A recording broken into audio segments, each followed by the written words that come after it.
Hi! In front of me is TCL NxtPaper 10s, and today I would like to show you how you can add face data on this tablet.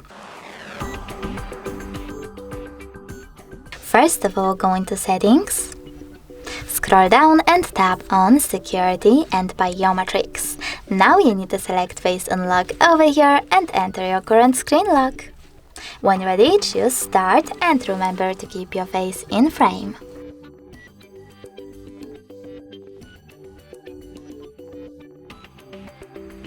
After that, you need to select Done and click on OK. Then adjust all of those options however you wish to by clicking on those switchers, or remove face data by tapping over here.